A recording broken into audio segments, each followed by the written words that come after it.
You like cooking? Do you struggle to find the recipe that you're looking for? Are you overwhelmed with recipes and cookbooks and clutter, making it hard to do your cooking? Well, you're in luck.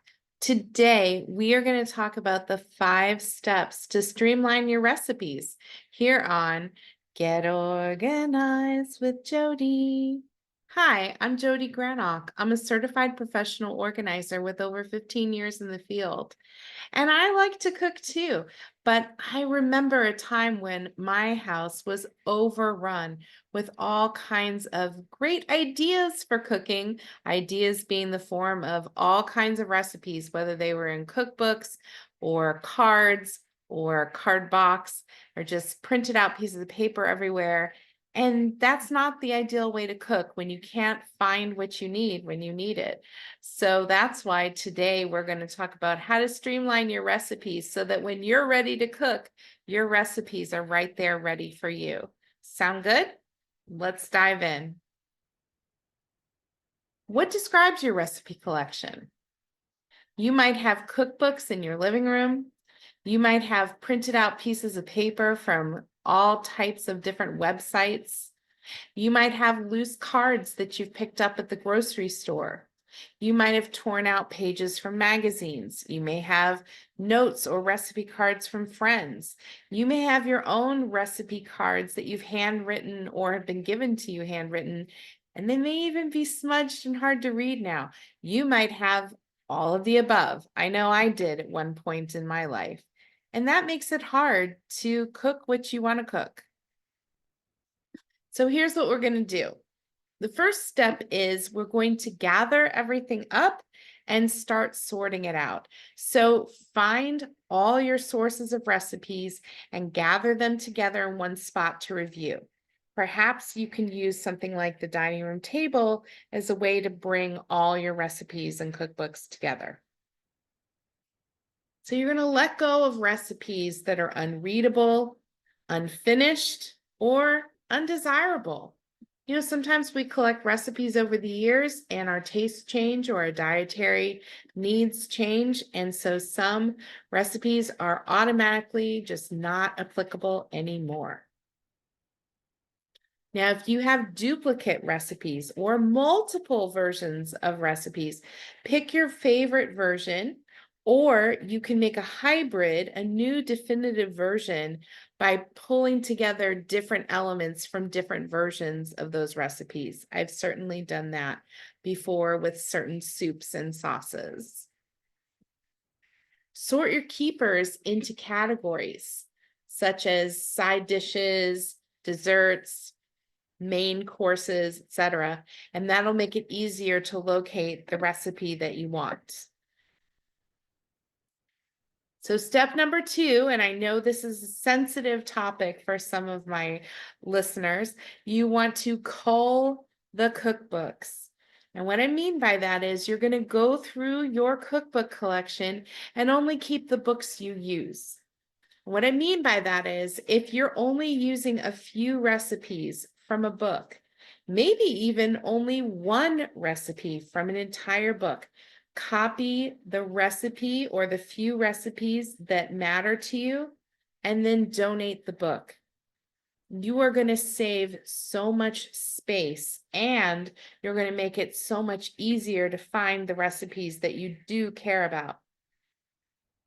With the remaining cookbooks, the ones that you're really using a lot of recipes within that book, store them in the kitchen because that's where the cooking happens. But try to avoid using valuable counter space. I have a few cookbooks that we refer to, and we're able to keep them in an upper cabinet in the kitchen. So they are in the kitchen, but they're also put away.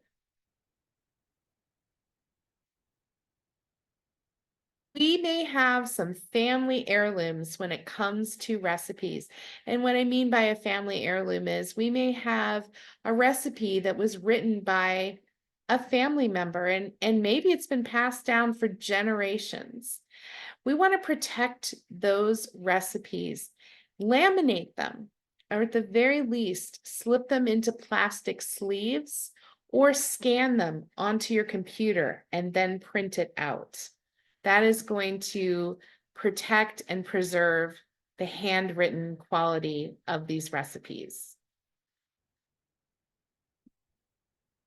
Now, with the loose recipes that remain, you're going to create a 3-ring binder with sheet protectors. The sheet protectors are really important because if you cook like I do, I'm pretty messy. I'm always spilling or sloshing liquids, or flour or batter is getting on my recipes, and I don't want to create a situation where I can't tell whether something calls for a teaspoon or a tablespoon, for example.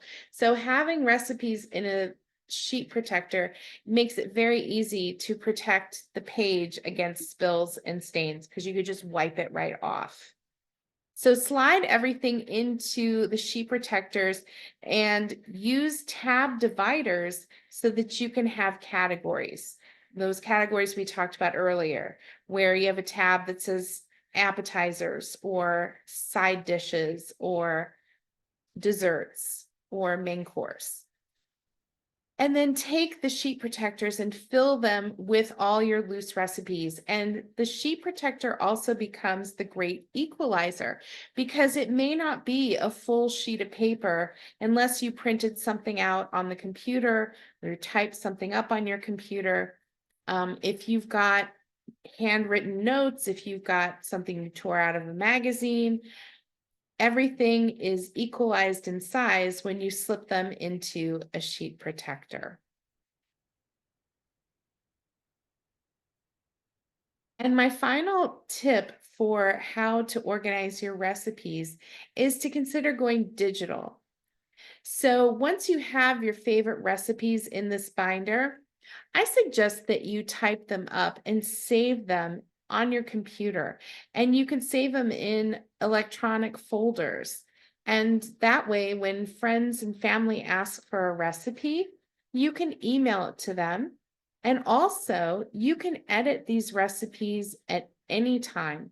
So if you're already doing the sheet protector binder thing that we talked about, you can print out a hard copy of every recipe that you type out on the computer, and you can add it to the binder. You probably saw that in the previous photo. But anytime you want to make tweaks to the recipe, because let's face it, we're always tinkering with our recipes, go ahead and edit it onto your computer version of the recipe and then print out a new copy. And that way you never have to worry about, wait, what did I write here? I scratched this out and I'm not sure which way I wanted to go. Did I want to cook this for 30 minutes or 35? So keep your recipes updated digitally and print them out. I hope this gives you some great encouragement to get your recipes organized so that you can cook more at home and really enjoy all these recipes that you have saved and accumulated and acquired and tasted and tested over the years. Please visit organizingmagic.com for more organizing resources, including our free e-newsletter and information on our monthly Zoom webinars, which are also free. And remember that new videos drop every Friday, so be in the know and click like and subscribe before you go, so you never miss a single video. I'll see you next time.